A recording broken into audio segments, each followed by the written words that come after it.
Hello and welcome to the first episode of the second series of Football Vibes. It's kick-off time for this brand new series whereby we discuss the best or favourite players from various football clubs or countries that would make the ultimate five-a-side teams. My guests have been thinking long and hard about who to include or omit from their teams. However, there are rules that they must abide by, of which we will get to shortly. So without further ado, it's time to introduce an extra special guest. I've had a lot of requests to get this guy on the show. A very close and old friend of mine who I had the pleasure of living with for a certain amount of time. He is an England fanatic, and I'm certain this is going to be an excellent episode. It is none other than Iain Beesley, a.k.a. The Bees. Beesley, how are you doing? Very well, thank you, Alex. Very well. Good. Excited? Extremely. A little nervous as well. Yeah, it's all right. Don't worry about that. Don't worry about the nerves. I get nervous whenever I do these. Don't worry about it. So, just before we start, I'm just going to go through some changes. I did record an introduction to the second series, but I've not put it out yet. I probably will do. So, there have been some changes to this series. The last series, I asked my guests to pick the closing song of each episode. When I uploaded the series onto YouTube, I was hit with some copyright strikes and I was demonetised. So I've scrapped that. So you don't have to pick an end song. It was a little quirky gimmick of mine that I quite enjoy, but unfortunately we've had to kind of get rid of that. I've had to kind of get rid of it. Well, what a relief, because I've not actually picked the song. So. All right, okay. What would you have picked? Ooh, as a closing out song? Yeah. Any song you want. Maybe The Farm altogether now. Oh, excellent. Someone picked that on the last series. Oh no, someone mentioned it on the last series saying it was the best football song. I can't remember. It's a brilliant football song. Yeah. The second change is the schedule. So I release these every week on a Wednesday. It was a Wednesday morning at about 6 o'clock they were released. But what happened with that is the show became massively dated. So, for example, I had Dave on talking about Wolves, and Wolves had just beat Fulham on I think it was the Sunday, and we recorded it on the Monday or Tuesday. But by the time the episode came out, it was about 3 weeks later, so it was massively dated. So my plan for this one is I'm going to record the episodes, get them edited, and I'm just going to get them out as soon as possible. And there might be a bit of a gap in between episodes, or there might be 2 episodes released in a week. Keep your eye on the socials, and I'll tell you when those episodes come out. And also, if you subscribe to your podcast app of choice, it'll come up and give you a notification when the episode is out. So this episode should come out pretty soon, if I've got time to edit it and get it out. But it will be out pretty soon. Anyway, they're the changes. So, also, unfortunately, I've been suffering this year with a massive and extreme case of hay fever. So if you hear me coughing and sniffing, it's because I've got the hay fever. So you'll have to bear with the bees. Right, okay, so now I've already done an England episode. I did it in the first series. But in order to get you onto the show, it simply had to be England. And I cannot stress to you how many people have said to me, you've got to get the bees on. You've got to get the bees on. Well, I'm flattered.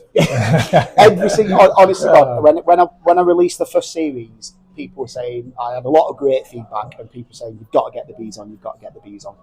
And also, like I said, I've done an England episode before, but the topic of the best England team is so subjective.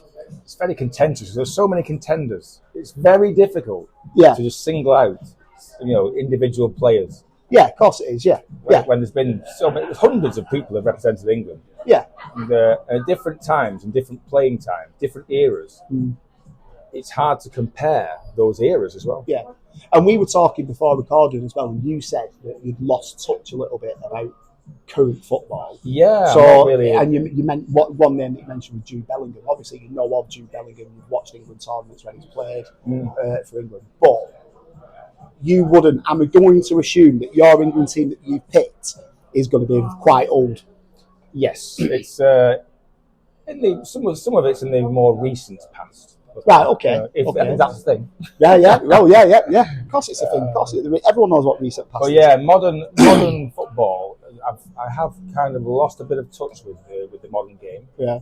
Why is that? I don't know. I think having a family and other commitments and things, and myself, not playing football anymore because of injury, sadly, a few years ago, and that kind of it made watching football a bit of a negative experience for me. Yeah, okay. Because it brought back memories of what it's like what I can't do anymore. Yeah. Well, let's touch on that. I said that I was going to touch on it anyway because you played five-a-side with me, and I mentioned it in the other series. We've had a five-a-side team that's been going for 25 plus years, still going strong to this day. Going. There's only me that plays that started from the original team. The original team. Oh, you're making me go all nostalgic. I'm going up here. I don't think you were there right at the start.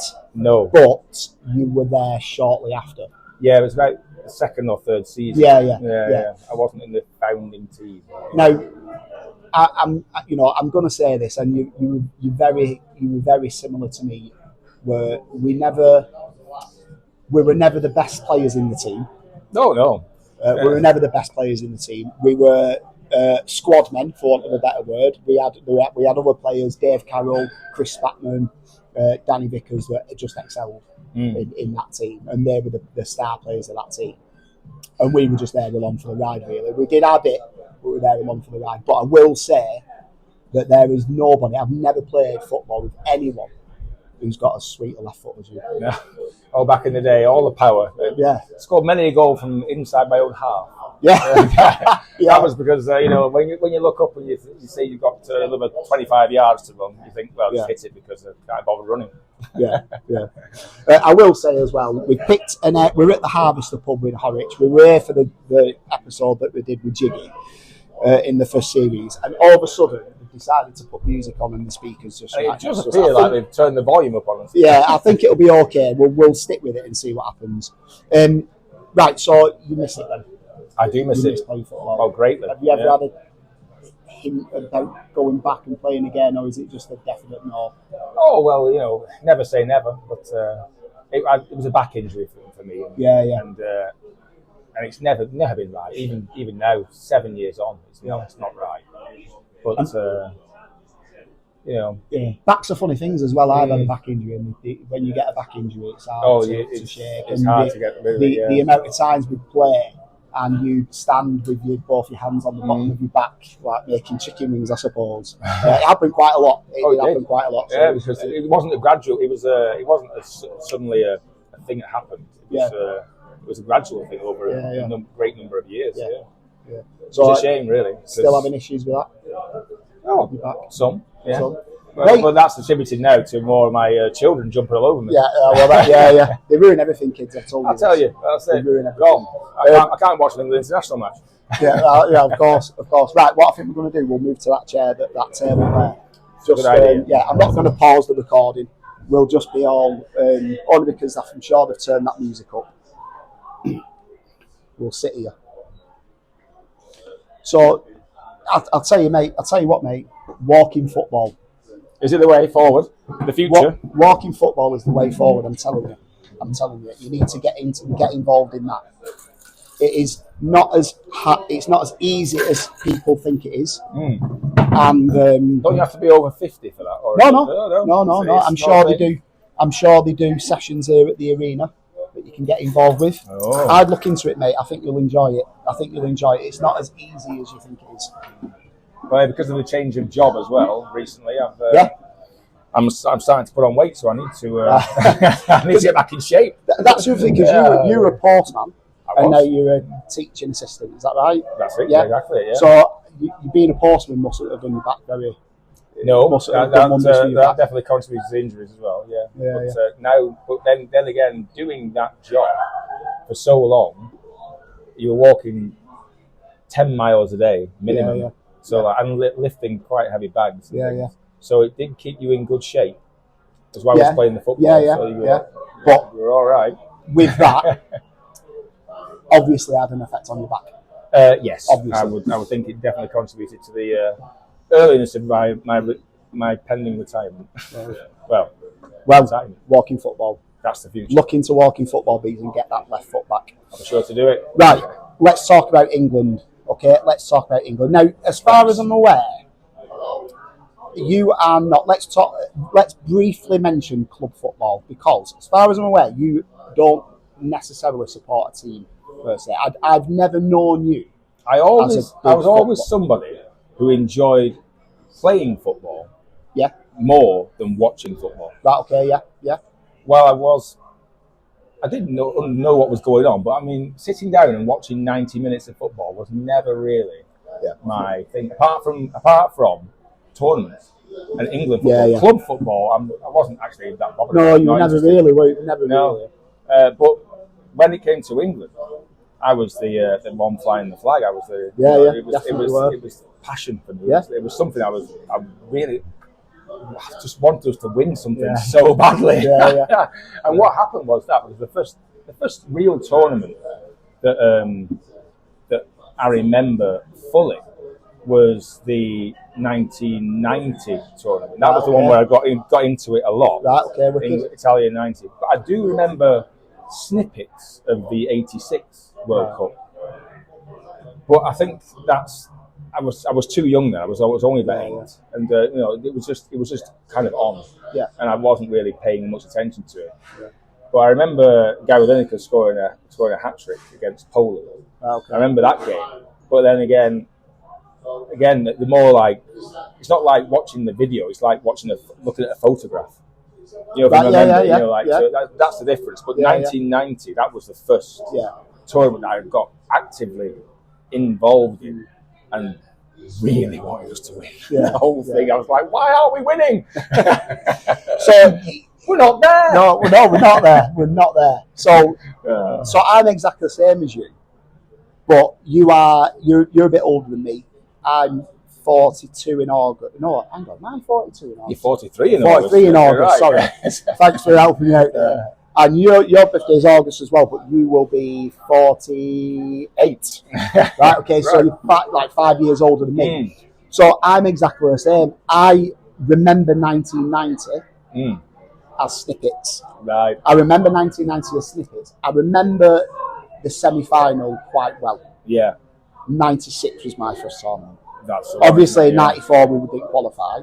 But I remember 94. We were talking about that in some of my team selections. 95. I think the 94 England not qualifying for the 1994 World Cup had a detrimental effect on not just one or two, about a dozen England players who didn't really shine for England because their peak was during those sort of 92 to 96. We didn't have tournaments. No. So we didn't have a tournament to go into. So it's quite interesting if you look at it, the number of players who weren't given a chance because that was a tournament they should have been in. Right. But so are there any players that you think of that aren't in your team that you can mention? Who do you think? Who you're talking about when you're saying that? Right. Let me think about. Well, like players like. Like we're going with reliable players again, but like really good players and goal scorers. I mean, people like Dion Dublin.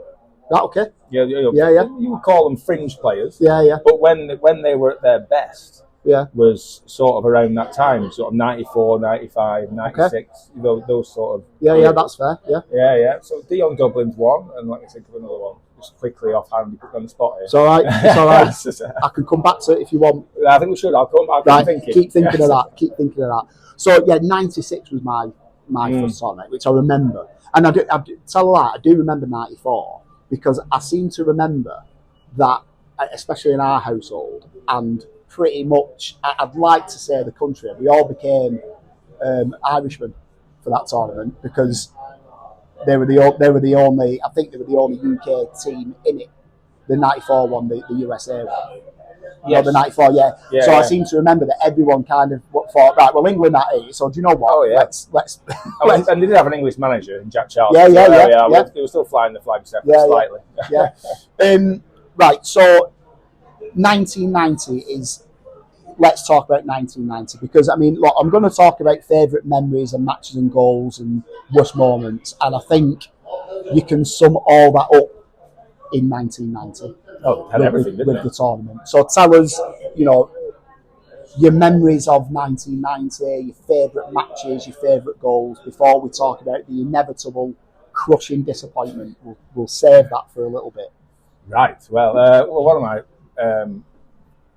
first memories of 1990 was when we played Belgium in the second round, and we were totally outplayed in the game. It was 0-0 all the way through the match, and they hit the post. Enzo Schifo was an amazing Belgian player at the time, and in fact, on a computer game that was a favourite of ours, he was like the most expensive footballer at the time. On Pro Evo? Oh, he's not Pro Evo. He was on Football Masters on the Commodore Amiga. I remember that. He was worth $3.5 million on the. He was like the greatest player you could buy. Enzo Schifo. He was amazing. But he was class, world class, and he played us off the park. Okay. And how they didn't score in the 90 minutes is anybody guess really. It's just like it was blind luck really. Yeah. But then something happened in extra time, and it happened with Gascoigne. Gascoigne, and they made a substitution. They brought David Platt on.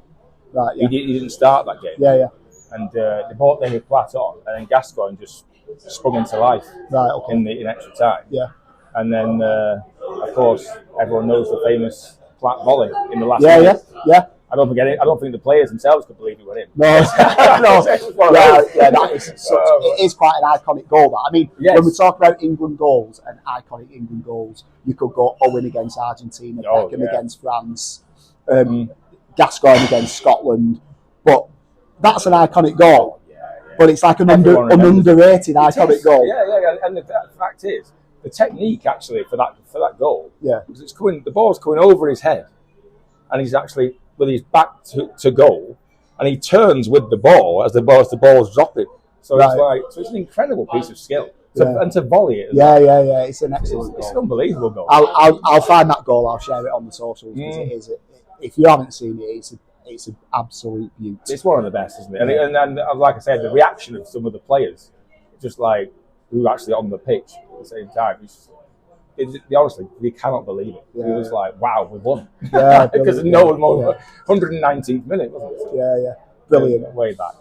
Any other favourite match or goals from that tournament before we again talk about probably one of the most famous games in England history? The best match was the famous game we're going to talk about. Yeah. But the one before the quarterfinal against Cameroon. Cameroon were coming in as severe underdog. We were expected to comfortably beat Cameroon, and when we went 2-1 down, we took the lead and then went 1-0, and we went 2-1 down, and then it was just a different kind of game because we were expected to win.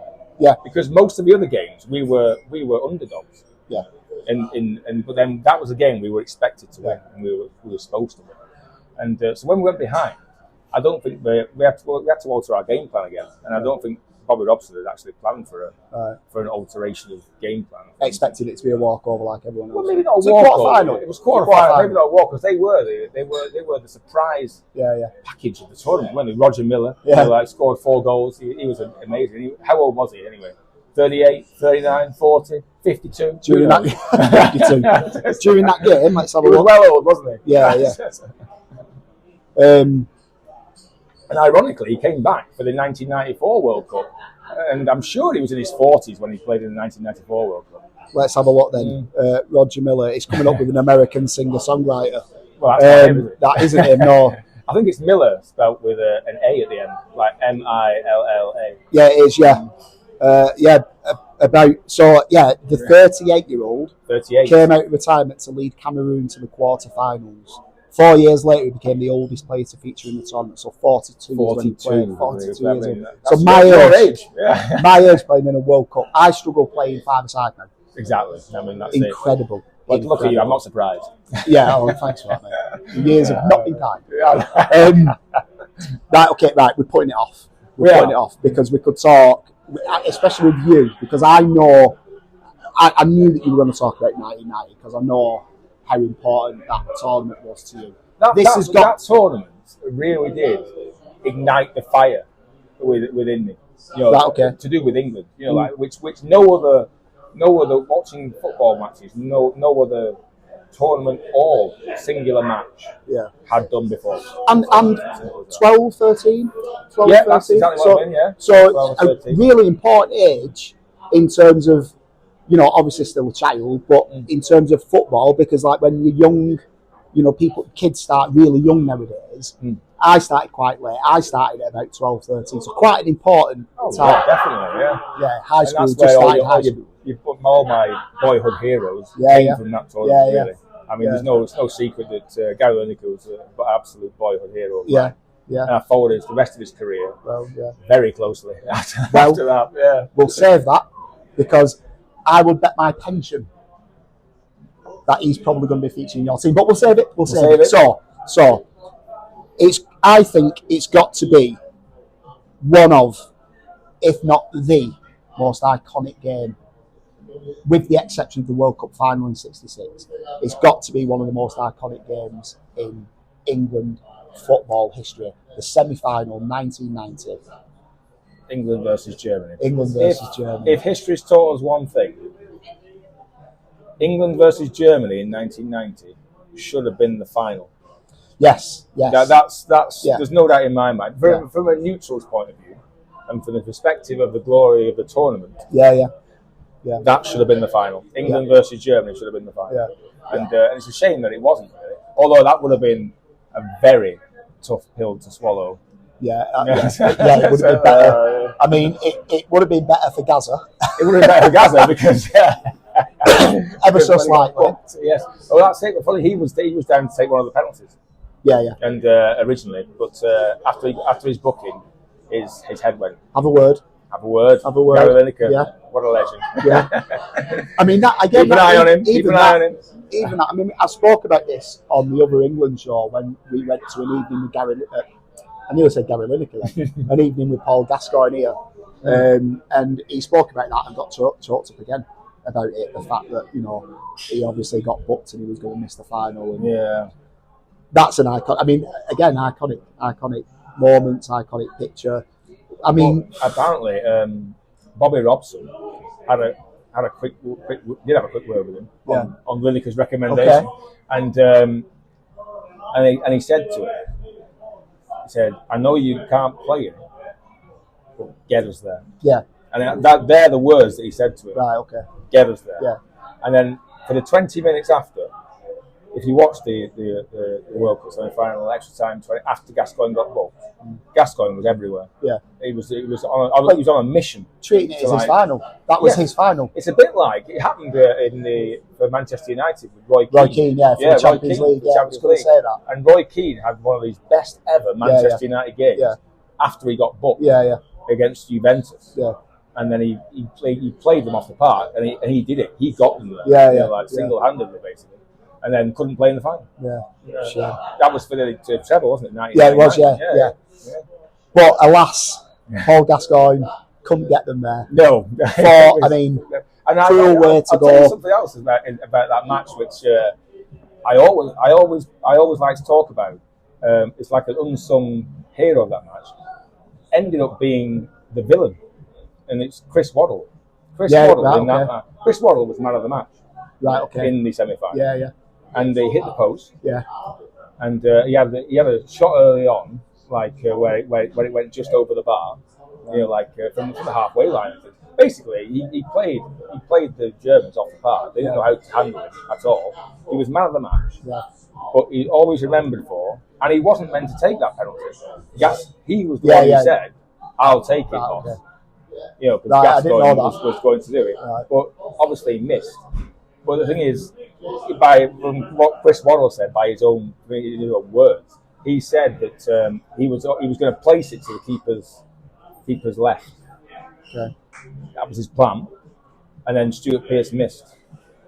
Right. And then he went, plan B, I'll just boot it hard as I can. And maybe he should have stuck with his original plan. But, so how come Gascoigne didn't take it? Was he subbed off, or was he just not in the head? No, that's it. Well, that's it. He was down as one of the five, and he wasn't subbed off, but he was just not in the headspace to take it. He actually went to Bobby Robson at the end and said he didn't want to take one because he was all over the place. But then that's when Chris Waddle volunteered to take that penalty. Hero. Well, and then if he knew now, if he knew then what he knows now, he was vilified for quite a few years. only the Pizza Hut advert saved him. Yeah. Is that your worst match? Because I know how much that tournament meant to you. Oh, so is that your worst match? Well, that you've ever seen? It was really bad. It was really bad. I remember it being, there was tears, genuine tears after that match. But I remember, also the Euro '96 semi-final. Yeah, we'll come on to that. Yeah, because it was just a repeat. Yeah. It was a repeat performance of the whole thing. Yeah, and when I was watching it, I was just like, oh, not again. Yeah. This can't happen. What's the worst moment in that game? And I mentioned it on the other show. Gascoigne slide. The Gascoigne slide. Yeah, he actually hesitates, doesn't he? Unbelievable. He actually hesitates. Yeah, that is the moment. When he's making the run, he stops, doesn't he? Yeah, he sort of like checks it and then goes that again. That is the moment. Talk about hairline. Oh, it's an inch. Incredible. It's not even, I wouldn't even say it's that. Oh, it's just so close. It's the worst moment of that match. It's not the penalty, it's that. That's the worst moment. Well, it's like I said, it was almost a mirroring effect going on from 1990. It really was. And because there were still players who played in that 1990 match, like Gascoigne and like Klinsmann. Yeah. And, but for them as well, there were people who, it was all still fresh in the memory. Yeah. It was only 6 years between the two matches. And then, but like when Chris Waddle hit the post, and then didn't Darren Anderson hit the post? He might have done. I can't remember. I think next time, I'm sure. I don't have to check that statistic. But I think Darren Anderson hit the post, but like it was from a corner or something, just like a bit of a, bouncing around in the box, and he just hit it, and then I'm sure. Well, I think they hit the post as well in 1990.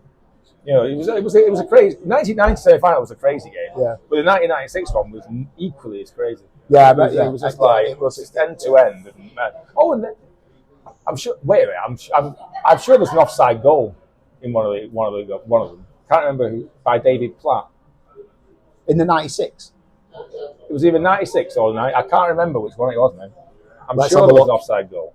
We'll have a look, shall we? Because I can't remember that either. No, we're going back a few years now. Yeah, so David Platt offside goal.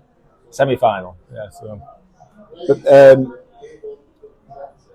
it's brought up David Platt's again won the goal against Belgium. Oh, there we are. Which wasn't offside. 1990. 1990? Yeah, 1990. So, the memories, it's coming back from there. That's 35 years ago, people. Yeah, I know, it's a lot. It's a long time. That's not talked about, is it? No. Flat scoring offside goal. And it kind of spiralled downhill from there. France 98, Japan. South Korea. It was joint. All these bad memories. We've got some very good memories of when I had the news agents. The 2002 World Cup. Yeah. So the games were playing. So for context, Bees used to own a news agent, and I worked for you.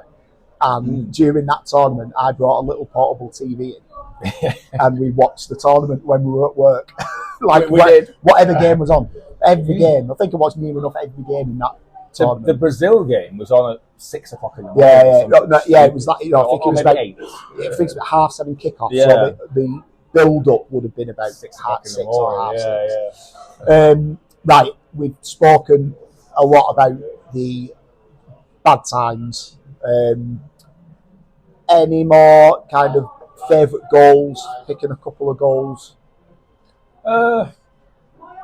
Gascoigne volley. Gascoigne against Scotland. Lineker's hat-trick against Poland was just amazing. Yeah, I think it was the first one. The first goal, because it was a great team goal, where it was played all down the line, played from Steve Hodge to Beardsley, and Beardsley put in an absolutely phenomenal pass, and then there was at least 3 of their Polish defenders in the box, and just Gary Lineker. There was none of our players were actually in the box when Beardsley played that ball in there, and then. That's the commentary, isn't it? Lineker arriving, no! And it was an amazing goal. It was incredible. Yeah. Do you know, it's funny. I've always said, I remember seeing something on BBC years ago, and I mentioned it to you, about aspiring commentators and reporters and stuff like that. And I remember saying it to you, saying, Bees, you've got to go in for this and be a commentator. I think you'd be an incredible football commentator. Thank you. Without arriving now and everything else that you said, amazing. Right, so now again, all this misery. Now, let's. I know that you say that you're not in touch with modern day football, but misery in 90, misery in 96, 98, 2002, going on to the last recent tournaments. Okay, so we've had a couple of finals, a semi-final of a World Cup. Yes. Alas, Gareth Southgate left the role. Thomas Tuchel we've got now. We've not had any tournaments yet with him. No. Did you think it was time for Southgate to go? Were you happy with the appointment of Tuchel? Again, it might be difficult because you say that you're not that much in touch. You do follow England though, so you still watch tournaments and things. So that's only done with a sort of experience I've got is on the actual tournaments. In sort of. Everyone loves a tournament. If England didn't qualify for a tournament, I still watch World Cup. Yes. Still watch World Cup. And we talked about the one in Austria. The 1994 one religiously. Yeah. Well, we talked about the Austria-Poland one. That was one of my favourite tournaments because we watch football with no pressure. Yeah, watch football just enjoying football. It was great. It was enjoying football, wasn't it? So back to Chris. Do you think it was time for him to go? And I do, because I think he'd pretty much stagnated. I think he'd got the best out of those players. Yeah. Which, I actually don't think the squad itself were, what I would class as World Cup or European Championship winners. I mean, they were good players. Yeah. But what he did, and he did so well, was he got the best out of them. Right. Okay. Yeah. And I think he was quite a good tactician, and he was quite a good manager. Yeah. And I think he was talking to his players, finding out where they wanted to play. Right, okay. And I think he had a system in his mind how he wanted to play. Right, okay. And what he did is by managing his players and getting to know his players on a personal level, doing all that, and he made his players invest in him, if you like. Okay, that's fair. And then I think he got to know them and found out where they played best, and then he fitted them into his system to play the way he wanted them to play. Right, yeah, I've never thought of it like that. And that's why I think but I think when he'd been doing that for so long, like for 6 years, I think that had run its course. Right, okay. And a different style. Plus, some of the players who he'd started with had retired from football or aged out, if you like. So, because even when he started, with the people who were players like Raheem Sterling, really young, up and coming, but then he's by the end of Southgate's tenure, he was more a bench player, wasn't he? Yeah. He was on the bench. He'd gone through that through his best years, and then he did. Well, there's a classic example of someone who's I do like Raheem Sterling. I think he's a very good player, but was he good enough, to be classed as an England great? And all this, and probably not. But in tournaments and things, Southgate got the best out of him. So he scored a lot of goals. He played a lot of good football. I think some of the other thing with Southgate was I do think he was quite cautious. I mean, again, I mentioned it on the show. The last tournament we took Cole Palmer with us. Cole Palmer for me is one of the best players in the Premier League. Oh, definitely. We had a bit of a dry spell in the back end, the second half of this. He did, because I had him in fantasy league and got rid of him because he was doing me head in. Well, exactly. But prior to that tournament, and he took him, and he said most of the time he was on the bench. The other example is Jack Grealish. Now, Jack Grealish is a phenomenal footballer, and what's happened? He's gone to City and he's become little fish in a big pond. That's exactly what I was going to say. Now, when he played for England, even at that point, when he come on, he was always capable of doing something. And I think sometimes, in some matches, I think you've got to take a punt on these players. Oh, you have? You've got to. Yeah. And I get about, let's be cautious. I kind of do understand that, I get that. But sometimes you've got to think, do you know what? We're in a final, right? Cole Palmer, do you know what? He's playing. Jack Grealish, I want something a little bit special. Do you know what? I'll start him and see what happens. But he didn't do that. He wasn't like that. Southgate was very, very cautious with his team selection and stuff. Yeah, he was. Yeah, and in fact, over years gone by as well. In fact, this is one of the points I wanted to actually touch upon. Okay. And then with a couple of players in my team, is that some of the England managers of yesteryear, and including Southgate, like you just said there, they become reliant on picking the same players. They have the same people play for them, and then there could be like sort of say someone's a classic example is Ericsson was always playing Gerrard and Lampard. Yeah.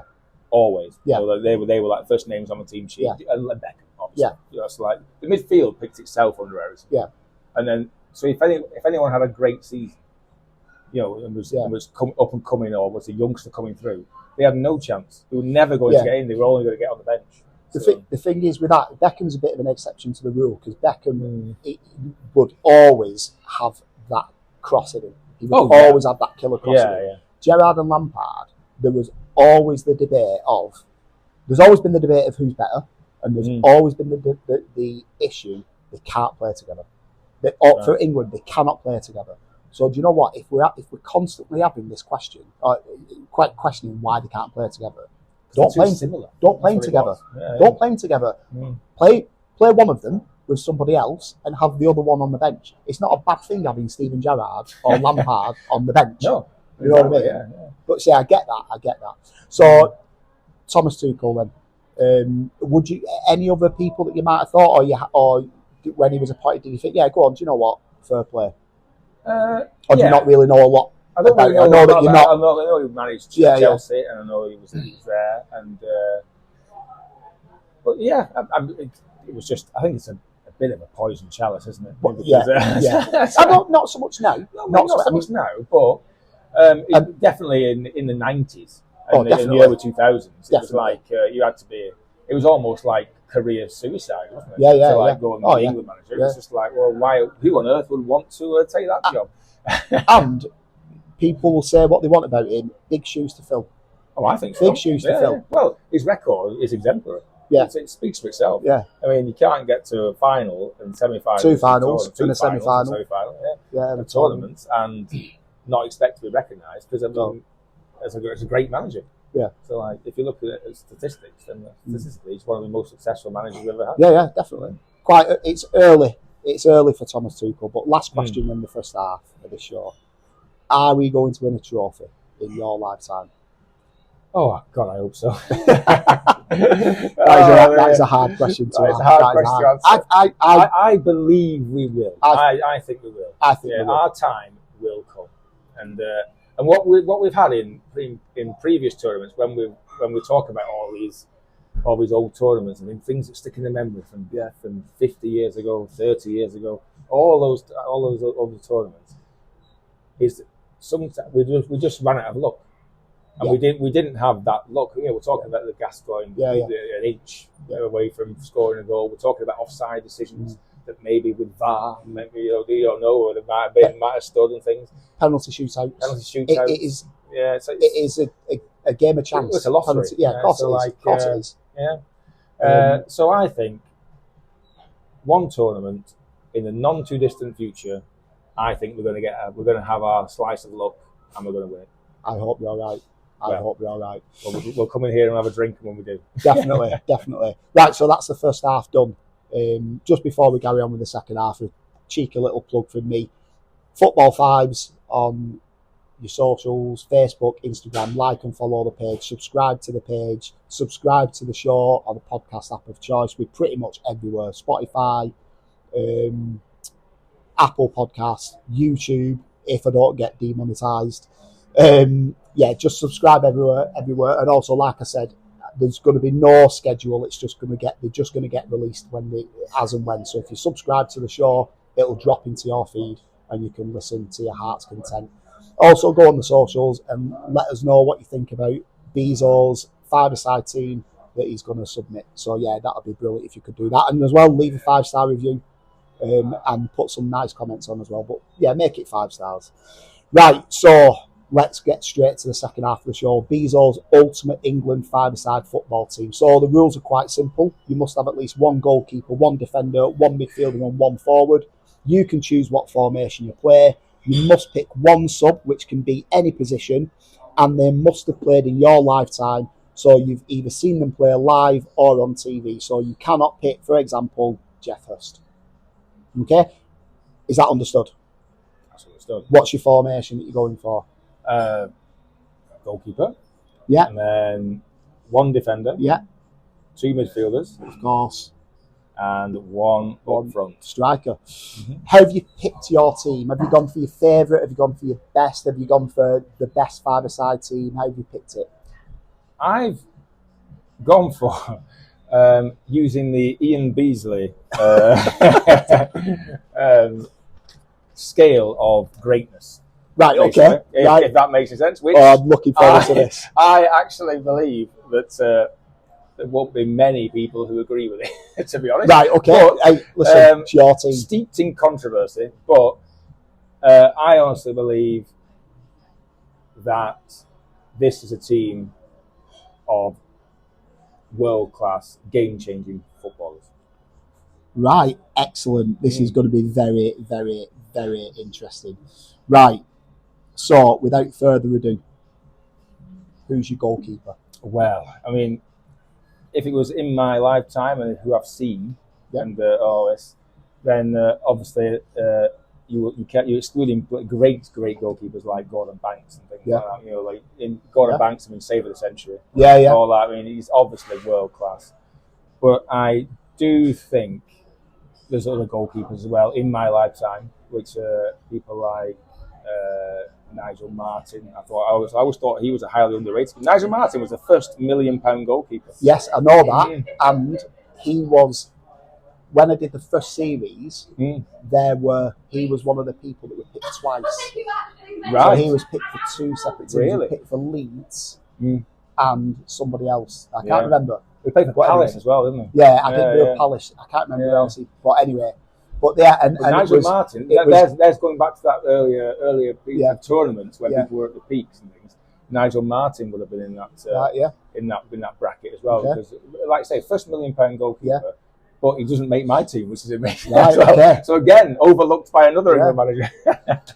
I'm going to go with David Seaman. Right, okay. Because do you know what? I didn't think you were going to go for him. Did you? No, I mean maybe it's just because it's 1990. I thought you were going to go Shilton. I did think about Peter Shilton, but I actually thought that Peter Shilton was. Sorry, Peter. A little bit past his sell-by date and overstayed his welcome a bit for the 1990 World Cup. Right, okay. And I think he should have retired in 88. Right, After Euro 88. Right, because he was 40 years old and he was a fantastic goalkeeper. He's one of England's most, if not the most, Rooney's now. He is in fact 100 and something caps, hasn't he? I don't know. He's the Shilton is the most capped goalkeeper. Most capped goalkeeper. Seaman's second. Is he? Yeah, 75 caps for England. Well, Seaman got a soft spot for David Seaman because he, like you say, of all the tournaments that we were like 2002, and I know he did make a few mistakes. He did a few, like for instance, Ronaldinho. Man. But as shot stoppers go, there was none better. I mean, some of the saves he made for Arsenal in the semi-final of the FA Cup. The one that I think it's a header and it was behind him. Yeah, unbelievable. Yeah, we talk about saving the century from Gordon Banks, but that was similar. It was just it was just like, how has he saved that? No one knows. Maybe we should get Danny Vickers on to tell us how he actually did save that. So, have you seen the Martinez save of the season from this season? Yes, that is very similar. It's not very similar because it's not a header, but it was behind him. Yeah. Incredible. Yeah. Incredible. And you just like 99% of goalkeepers would just stand there and say, "Oh, that's gone. Yeah, forget it." Yeah. But like, as a shot stopper, I think he was amazing, and he was a great servant to England, and he bossed his box as well. Yeah. That's what I think. I mean, 75 caps is nothing to be sniffed at. No, let's be clear about that. an incredible goalkeeper. What about? I mean, what are your thoughts on Pickford? Jordan Pickford, Joe Hart as well was another one I considered. But Joe Hart, I feel. I didn't think he. I mean, he was. I don't think he was. Look, he's an amazing goalkeeper. Yeah. Let's not let you he obviously he played. I don't know the caps he got, but he was. It was more of what's the word, like a character. Joe Hart when he played for England. Yeah. But David Seaman, you see, as well, when he was there. Because there's another one, we were talking about before, like players who didn't get the opportunities that they might have got if it's the same for goalkeepers. Because there's always 2 or 3 goalkeepers who are vying for the position at the same time. David Seaman was David James, wasn't it, as well? Yeah. At the same time. Yeah. David James was a great keeper. Yeah, he was a great keeper. But he was always seemed to be David Seaman's understudy. Yeah. Like that's the way. And he made a bit of a gaffe as well, didn't he? When he got given the chance. Yeah. I remember that, in a tournament. Yeah. And then every other subsequent keeper seemed to have a problem with keepers. Yeah, they all have. Like Robert Green. Yeah. As far as I'm aware, touch wood, Pickford is. I don't think he's made not one had yet. that curse yet. No, Scott Carson, he had one. Yeah. Nothing else. Yeah, gone. Yeah, there's a few. In fact, we could talk about keeper gaffes all day long. I'll get Danny Vickers on about that. Yeah. Right, so David Seaman. Yeah, I worthy, think so. a worthy addition. Right, so you've got one defender. Mm-hmm. Who's your defender? Well, it was a tough one because there's so many great defenders, as you know. We could have had from that golden generation. There's John Terry, Rio Ferdinand, and then there's the likes of I don't know. Just while you think, I haven't done any teams when I've been doing these shows, right? But obviously I think about them. Yeah. And with the England one, I think there's a strong case for Ferdinand. I think I would probably pick Ferdinand. I love Rio Ferdinand. I loved him. I thought he was an incredible player. Rio Ferdinand was incredible. See, I did like Tony Adams, but I am going to go with John Terry actually. Right. Okay. I'm going to go with John Terry okay then. Because I thought he was an exceptional captain as well. He was a leader on the pitch. Yeah. And a goal-scoring defender. Yeah. He went up for set pieces all the time. I wonder how many goals he scored for England. Did you look it up? No, I didn't look it up actually. No. But I'm going to go for John Terry. But I did think about Tony Adams as well. He was one of my thing. I mean, Tony Adams was. Imagine what kind of he was a great footballer, but just imagine what Tony Adams could have been like if he didn't touch the booze. Right, Because he was an amazing footballer anyway. But I think John Terry was an overall fantastic leader. Right, so John Terry, 78 caps. How many goals do you think? I mean, he scored a few headers. I'd say 8. So close, 6. Oh, 6. 6 goals. But that's actually less than I thought. For a defender, that's not bad. For a defender, that's not bad. Yeah. Right? I mean, there'll be some defenders that haven't scored. But you know what I mean? For whoever your team is. John Terry. Again, there was always that thing with John Terry and Rio Ferdinand, who's better. And I don't get me wrong, John Terry's in it. But they did play together as well. They were like, it was 2006 World Cup. They were good. They were good together. But I always seem to think that John Terry was very good at kind of last ditch tackles, body on the line, which is fantastic what you want. But with regards to why I think I go Rio Ferdinand is I think Rio Ferdinand would stop that ball before it got to the point of doing the last ditch tackle. So he would read it ahead of the game. Do you know what I mean? Do you know what I'm trying to say? But look, they're both amazing. Phenomenal. Yeah. Now, you shouldn't underestimate fullbacks as well, because I have gone with centre backs when I'm making my choice for the defenders. But like people like Stuart Pearce, who was just phenomenal footballer. Stevens pick in the England. The first well, I'm not surprised because he's another goal scorer defender who liked to maraud forward. And in fact, he did actually set up the first goal against Cameroon. He crossed in for David Platt to head in. in 1990 quarter-final. David Platt again, scoring for fun. Oh yeah, Platt. He got 3 goals in that tournament. He was incredible. And they disallowed one in the very final. The other, I'll tell you what. Why am I not considering David Platt? Well, I know. Revision. I know. To be fair, it's a good point that, because when you're doing a 5-a-side team, you're probably going to go for a centre back. You're probably going to pick centre back. That's what I think. Yeah, and one player that cannot be overlooked with regards to what a phenomenal player he was. And I might get a lot of stick for this because he's very Marmite. You either love him or hate him. Gary Neville. Gary Neville, Mr. Reliable himself. Yeah, Gary Neville was a phenomenal player. Yeah. A phenomenal player. But you won't pick him at a 5-a-side. No. Because, well, don't get me wrong, if I had a match on Monday and Gary Neville was available, I'm picking Gary Neville 5-a-side. But in terms of when you're doing the best, you would, I suppose, unless you're going for 2 defenders, you naturally probably will pick a centre. That's the problem with defenders in general, is that they're the unsung heroes in many teams. Yes, they are. And because the people who get the headlines are the people who dribble, like Maradona is not a defender, but he's going to get a lot of headlines because he dribbles past 5 players and then scores a goal. It's phenomenal. Everyone goes, "Wow, what a player! This guy's incredible." Yeah. But the guy who sits at the back and mops everything up and defends.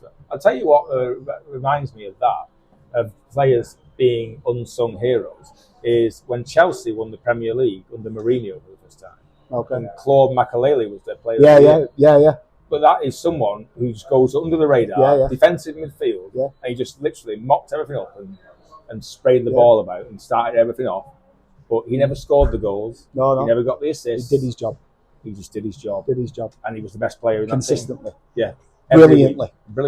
It's a fantastic point. Fantastic point. Yeah. And you know what? They are unsung heroes. Because when I played for the Bournemouth 11-a-side, no one ever talked about me, but they're always talking about Jamie Parker because he used to score the goals. It's just unfair, isn't it? Ridiculous. And he was always late. He was always late, letting him down. Turned up and scored a hat-trick. Yeah. I know.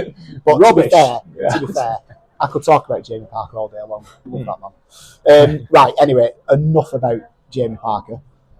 He didn't make the England team. Did he not make the England team? He didn't get England cap. Rubbish.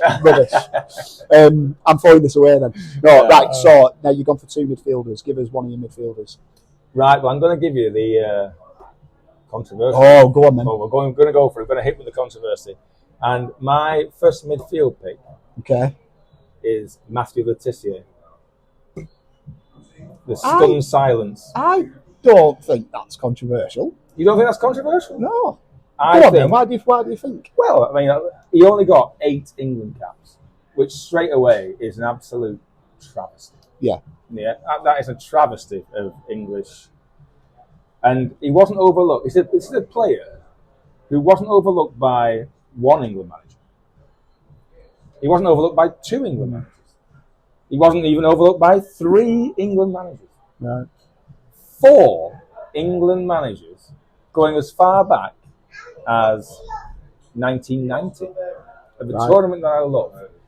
And everyone talks about the gamble being 23-year-old Gascoigne going to the World Cup. Yeah.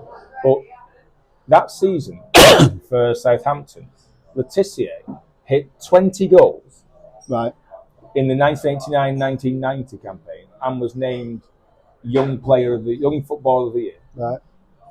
And in my opinion, he didn't get his first cap till 1995, which is ridiculous in itself.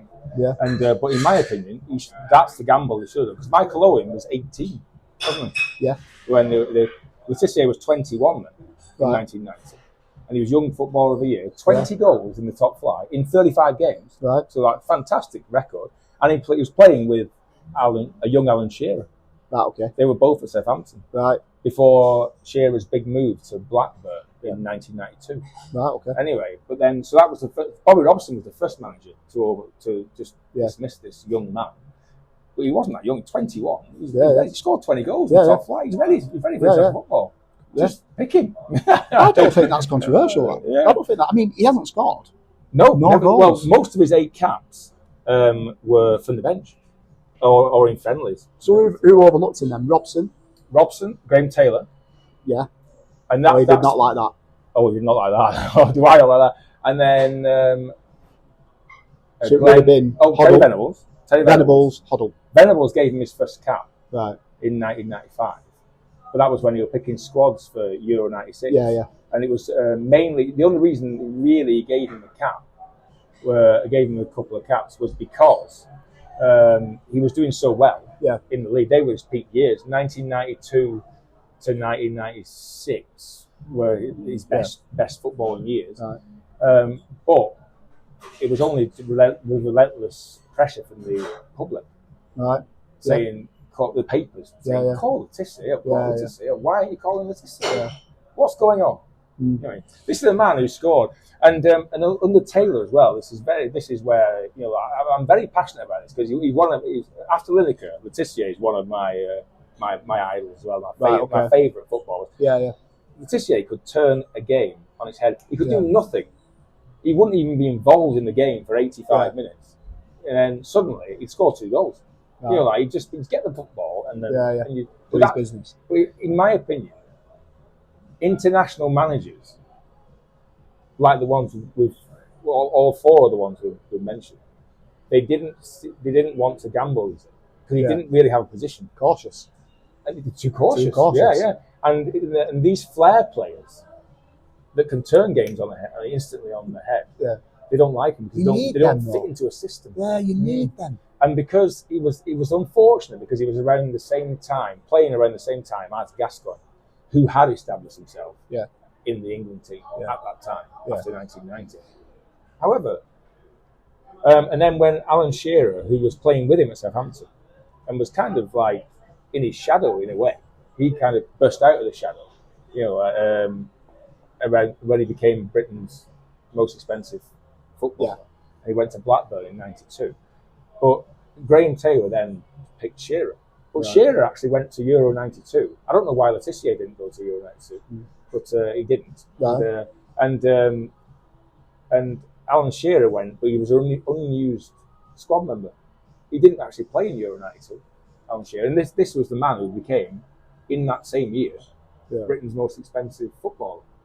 So why wouldn't you play him? Yeah. You picked him, take him there. Why, Graham Taylor? Why wouldn't you play him? It's similar to Fingy. It's similar to that. It's like the old guard, isn't it? You're relying on the old guard. It's similar to Ericsson, who took Walcott, and then didn't play him. And it was a big gamble. And I remember everyone were like, I quite like that. Yeah, I quite like it. I never played him. We never played him. Like, why? What on earth are you playing at? Like, play him. If you're going to do the gamble and play him. Because this is what I still can't believe. I actually do believe we were unlucky for not qualifying because we didn't have several of our key players that were injured. Gascoigne had done his cruciate ligament in, and on Boxing Day in '92, Alan Shearer did his cruciate ligament. Right, okay. And he was out for like 7 months or something. Right. And but then that, for me, in my head, that's the perfect time. You've got a ready-made replacement. Yeah.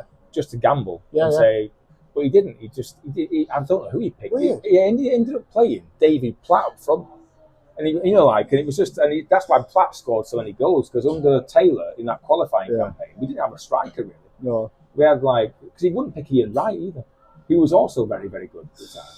But Taylor was a bit of a funny one. He picked like players who would. I don't know. It's hard to. I don't know who. Why? Players like Andy Sinton and Carlton Palmer. These aren't world beaters, are they? If there's anything sums up the Graham Taylor regime as England manager, it's that San Marino goal. Oh, the 10-second San Marino goal. That just sums it up, doesn't it? Yeah, we need to beat San Marino. That was one of them. 6-0 or something like that. And we wouldn't have qualified anyway, because whoever, I can't remember the logistics of it, but whoever. We needed to beat San Marino and someone needed to lose and they ended up winning or something like that. And then they went and scored in the first 10 seconds of the game. Yeah, and you're like, that just sums it up. It just sums it up, doesn't it? But anyway, Matt Letizia, right. I mean, but you're picking players in the prime. You're picking an England team, right? Oh yeah, well, this players man, in their prime. This man for Letizia in his prime, he scored 30 goals in one season, 25 league goals. Like in the 94, 95. Like I said, when going back to that tournament was when people like Letizia were at the peak, and at the best, and the fact that it was missed. It was a missed opportunity for quite a lot of footballers. Shame. Such a shame. Yeah. I think we've done well. Yeah. I'll tell you what, another one is who have not made was a great midfielder, but they got injuries sadly with him. But he was tipped. Euro '96 was tipped to make him a superstar, and he only played a couple of games, didn't he? Jamie Redknapp. When he first burst onto the scene, that was Venables loved him, didn't he? Venables really picked him. He's sort of built a team around Redknapp, really, because it was pre-Gerrard, all that. Really. So he had the almost the veterans of the team in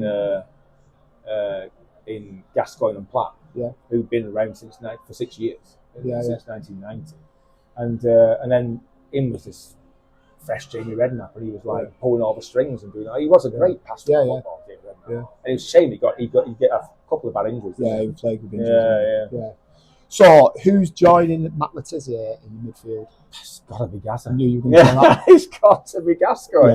There could be no one else. No. I mean, he was picked. This is the first pick that's the same pick as Stephen for his England team. And I mean, I think to be fair, he was probably his first on the team. I think he said.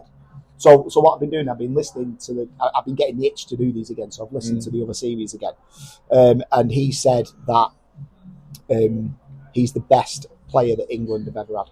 Oh yeah, he's definitely up there, isn't he? You talk about the greats and Bobby Charltons and people like that.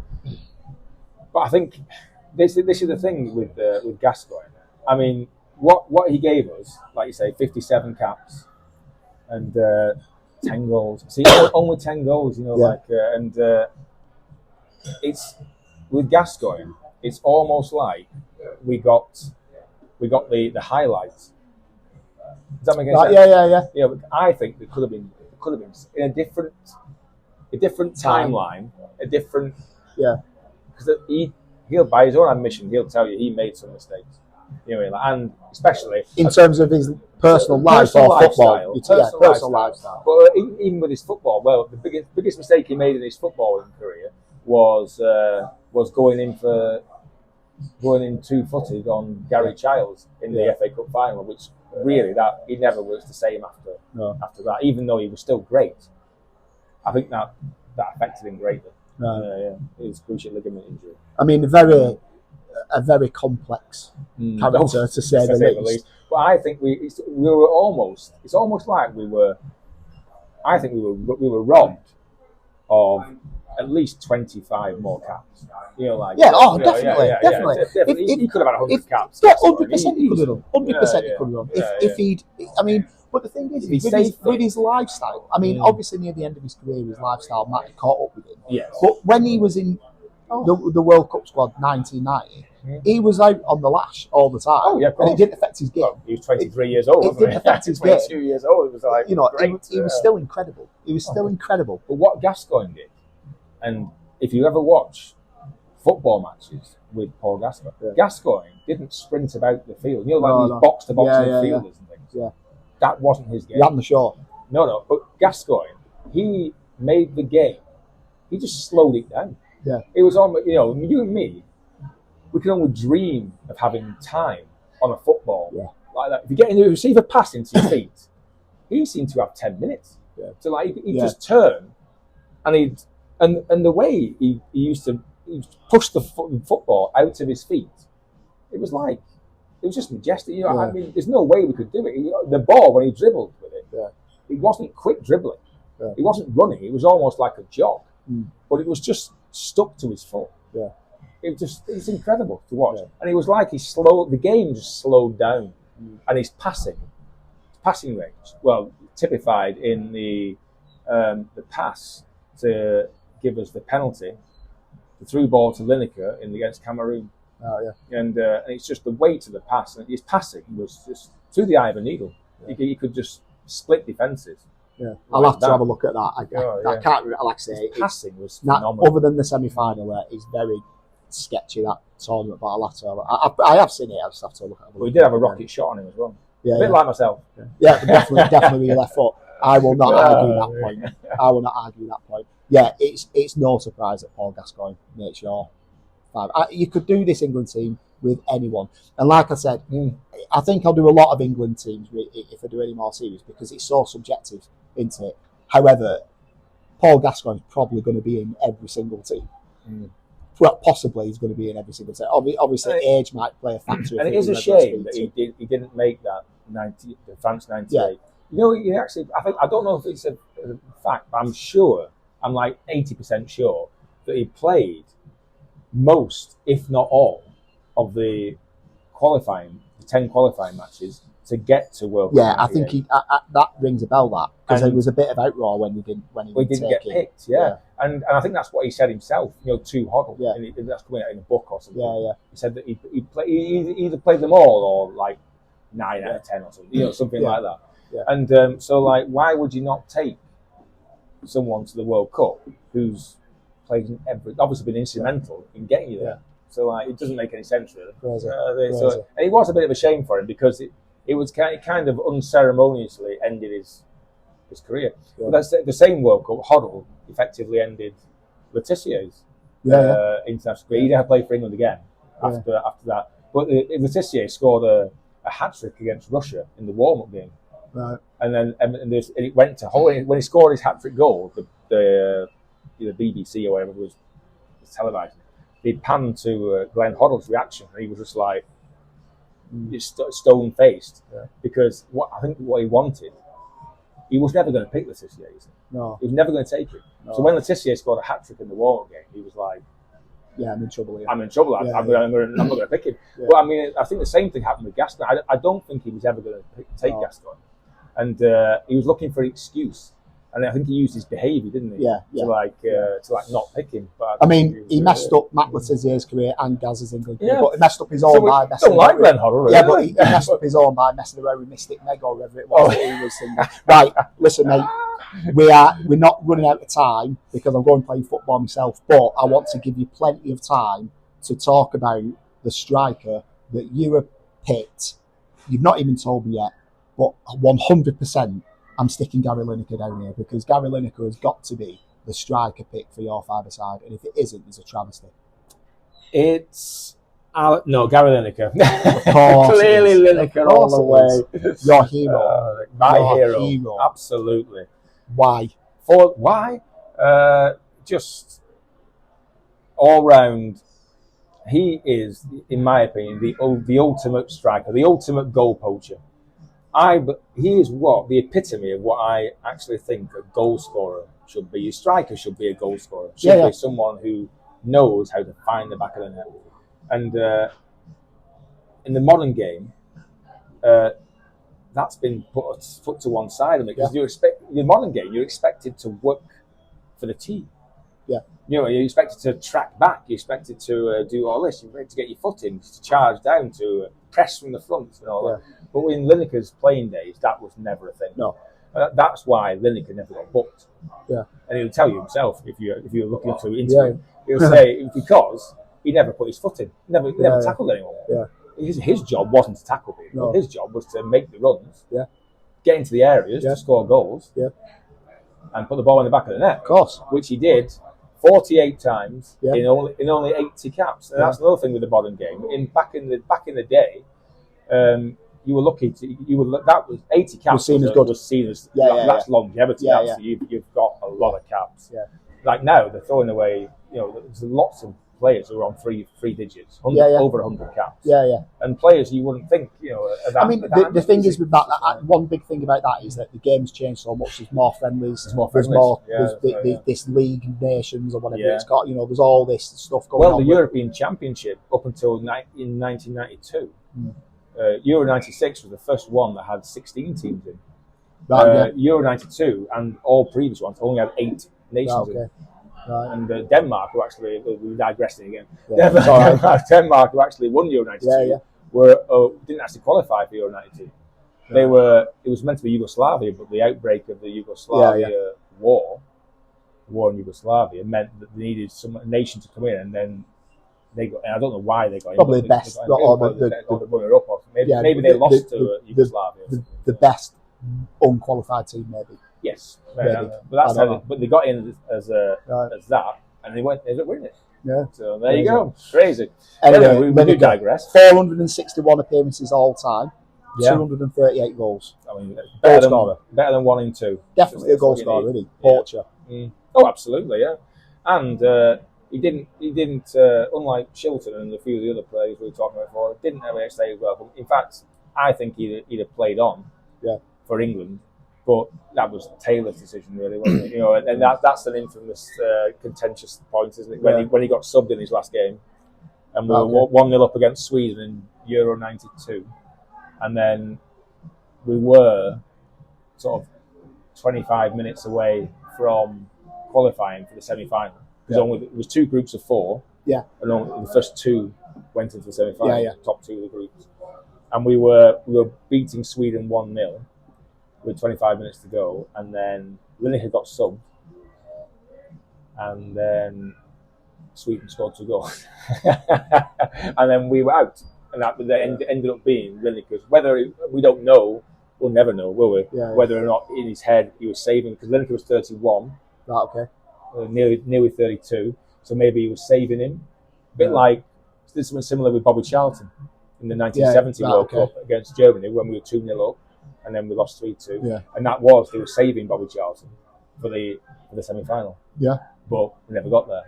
And then I think whether or not he was doing that, giving him a rest to save him, so he started in that. We'll never know. No. But it ended up being his last game. It was subbed off. I mean, a massive hero of yours. I think when you used to score goals, you used to do the double arm, Lineker, iconic moments. We've already mentioned it. Oh, yeah. Have a word with him, and obviously his hat-trick against Poland. He says himself, and I love it. I love it. Always autobiographies and things and shows. I've got countless TV shows on documentaries on Lineker and watched them all. But he says that game changed his life. The game against Poland. He hadn't scored for 9 games, I think. It was. But Bobby Robson kept the faith as well. And he hadn't scored for 9 games before that Poland game, and he said he was pretty much convinced in his own head if he didn't score soon, he was going to be dropped. And that might have been the end. So he says he attributes that game changed my life. That's what he said. Nice. So, one last moment to discuss. He pooed his pants. He did. Against Republic of Ireland. Pooed his pants in the 1990 World Cup. You say he didn't put a foot in. I'm pretty certain it was a sliding tackle, and then he kind of pooed his pants, didn't he? And maybe that's why he didn't put a foot in after that, because he thought, well, I'm not doing that again, because the last time I did that, I pooed my pants. Well, maybe, he didn't know what was going on. He was getting dizzy.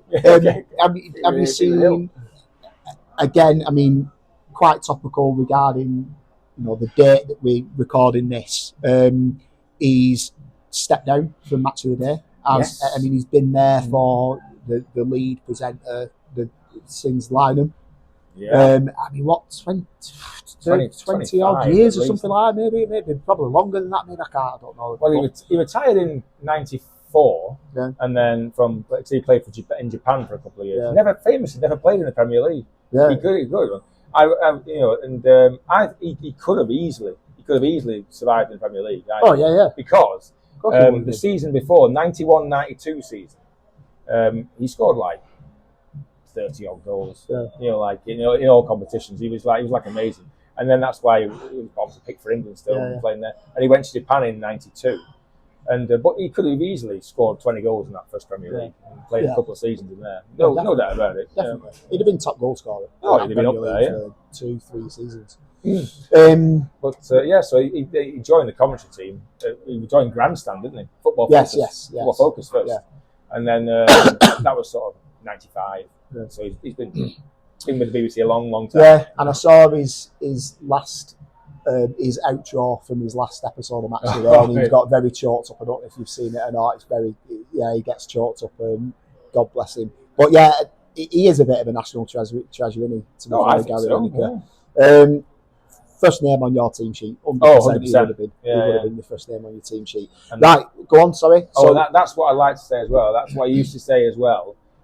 About being a good striker, because a lot of people think that scoring a goal, you've just got to be in the right place at the right time. Yeah. And he famously said, it's not about being in the right place at the right time. It's about being in the right place all the time. Excellent. So during a football match, you'll make 80 runs. Yeah. So every one of his runs, he's got to be in the end of be in the right place to receive the football.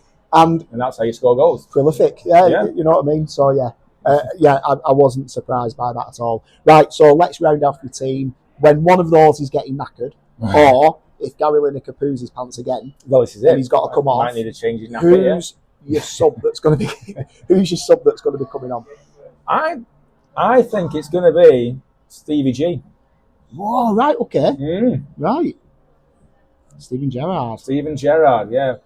So you've answered the question: who's better, Gerrard or Lampard? Then. Well, this is it. So I'm quite surprised at that, actually, Bees, I must admit. I think Gerrard is one of the best. We were talking about before that Gascoigne is a typical box-to-box midfielder. But Gerrard is a box-to-box midfielder. Yeah. And Gerrard, that's what the problem was with Gerrard and Lampard. They were very, very similar players. Yeah. And Gerrard's in one of these brackets again. Maybe he had too many caps. But you see, that's 114 caps, 21 goals. This is a man, for Liverpool, he's a midfielder, and he scored 20 goals a season, didn't he? Yeah. In the so league. 504 appearances for Liverpool, not caps. 120 goals. So it's like Liverpool. 1 in 4. Yeah. 1 in 4. Yeah, so there's a lot of goals though, but he's got something like 1 in 5.5, 1 in 6. Yeah. So like for England, I think he was a better club footballer than he was international. Yeah, and they said that about that team anyway. Yeah, the whole golden generation. That golden generation. They can do it for club, but they can't do it for country. Gerrard and Lampard can't play together. And all. And it would seem to be one excuse after another. But I do think on his day, I mean, all you have to do is look at the final, European Champions League final. 2005. The Istanbul one, the one in Istanbul. Where they were behind 3-0. Yeah. And then just tour de force. Yeah. Gerrard 2 goals. Yeah. Penalty shootout. Even the West Ham, the FA Cup final against West Ham. That was the Steven Gerrard. That's the Corbin Gerrard final, wasn't it? Yeah. But you see, on his day, there's no one better. I mean, he could hit a football nearly as good as me. But like I say, box to box, his work ethic, second to none. Yeah. In generations of watching football. Yeah, he was run from the first minute to the 90th minute. He was like the engine, a bit like yourself. Remember when you were called the engine? Yeah, not anymore. I'm not an engine anymore. In your prime. I'm more like a carburettor. Broken down. Yeah, something like that. Yeah. But yeah, I'm shocked. I am shocked. Yeah. Not that I'm shocked. Look, he's a phenomenal player, but I would never have thought that you'd have picked Gerrard. I don't know who I thought you'd have picked for a sub. I would probably Platt. I've been raving about David Platt. Yeah. And David Platt his goal scoring record was amazing for England. But that was like the sort of 24 because he got under Taylor. He was put into a more front role. Yeah. And he wasn't really a forward. No. But he seemed to play there because we had a rotten luck with injuries. And he wouldn't pick people Taylor. But David Platt got 27 goals in 62 matches. He was phenomenal. That's an amazing record for a midfielder. Incredible. And another one, you see, David Platt is another one who doesn't get the recognition, with these unsung heroes. He does from you. Oh, he does from me. I think he's a fantastic player. Yeah. And we were lucky that we had them in the same era as Gaza. Because like Platt and Gascoigne in midfield. Yeah. Oof, that was a force. Yeah. And we were lucky as well. We had Paul Ince.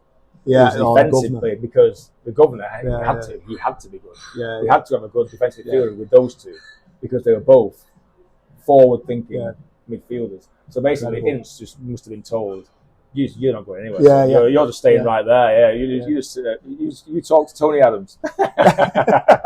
Don't go back to venture past that halfway line. You catch up with him. Right. So that's your team. That's your team. So just to recap, Beasley's 5-a-side England national team is In goal, David Seaman. The defender is John Terry. Midfield of Matthew Letizia and Paul Gascoigne. Striker, obviously, Gary Lineker. And your sub, Stephen Gerrard. Are you happy with that team? That's a good team, that, mate. I'm happy with that team. I mean, you said about controversy. Well, I don't think it's controversial. I think that's a great team. I think it's controversial that Matthew Letizia only got 8 caps. That is quite controversial. It's a shocking state of affairs. Yeah, that is controversial. Right, so we're now on to extra time. So before the final whistle, I just want to thank my guest bees today. Have you enjoyed it? Oh, I've loved it. I knew you said that you were a bit nervous. I was a bit nervous. I knew it was going to be a good show. I knew it. And I hope everyone who's listening, and there will be people listening, because I'm telling you, people wanted this show. People wanted the bees on it. So the Fantasy League WhatsApp group will be the first ones notified that this show is out, and I'm guaranteed that they'll all listen to it. So I've loved chatting to you about it. It's been brilliant. I knew it would be. I'll expect some of the royalties in the post. Oh, I expect some of the royalties in the post. Right, okay, so that's it for our first show of the second series. Thank you so much for listening. Follow the page on Facebook and Instagram. Leave a comment if you agree or disagree with any of the Beasley's choices. I shall see you again next time with a different guest and a different five-a-side team. I've been Alex Cookman. This has been Football Fives, and that is full time. Take care.